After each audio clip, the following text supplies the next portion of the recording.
Assalamualaikum students. Today we are going to discuss the third chapter, two stories about flying from your book First Flight. And this story is actually this chapter have the two stories, and both the stories depend on experience of flying. Okay, which is first story is written by the another one is written by first part of this is written by the Liam O.H. Hardy, while the author of the part 2 is the Frederick. Okay, in the first part, which is named as his first flight, it is a story of a young bird seagull. The bird is very afraid to fly for the first time. He feels that its wing will not support while flying. The writers give us a beautiful narration of the story about how the bird overcomes his fear.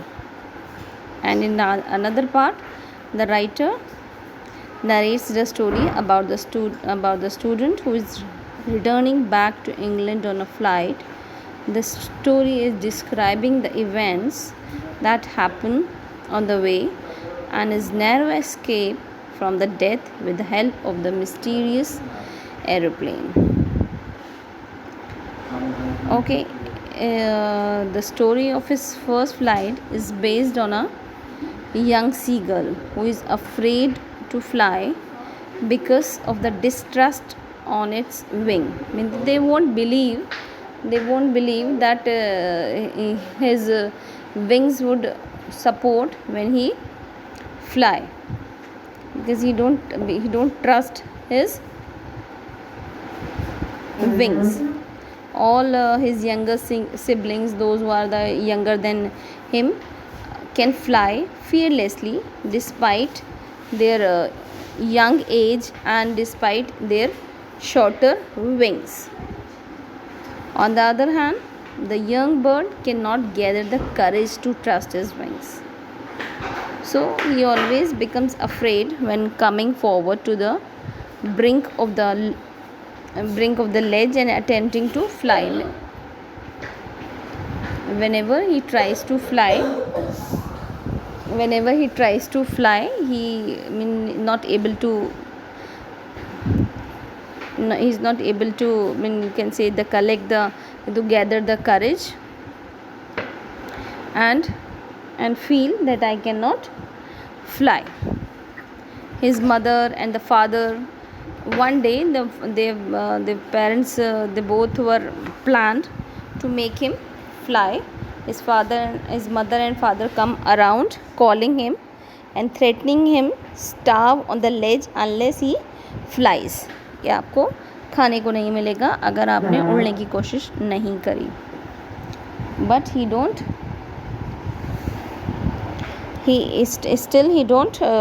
try to fly. His mother and the father come around and keep calling him, but despite everything, he is not able to, and he could not move.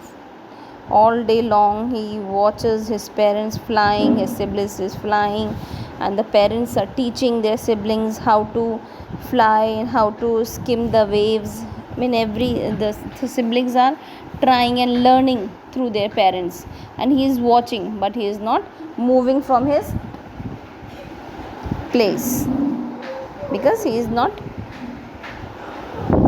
able to gather the courage to fly.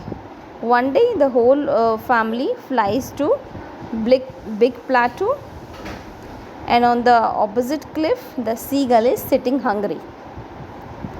Okay, it's their plan to make him fly.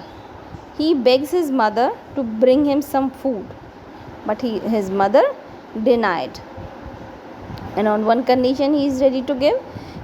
She picks a piece of fish and flies near to him, and he was very hungry and he was mad in hunger, and he jumped at the fish with a loud shout. Okay, and as he was very hungry and he can see the fish was there, so he jumped over it madly, and he falls outward and downward into a space, and he can feel his wings cutting through the air. That time he realized that his wings is supporting in flying. The next moment he is flying fearlessly, and his siblings was soaring and diving with him. Okay, so this is the story. This story teaches us that our inner strength is always helpful. Our inner strength is always helpful in overcoming the difficult situation. But once you have to decide, your determination is needed, is required. Once you decide, your problem can be overcome by you easily. So your inner strength plays a very important role by in overcoming your problems.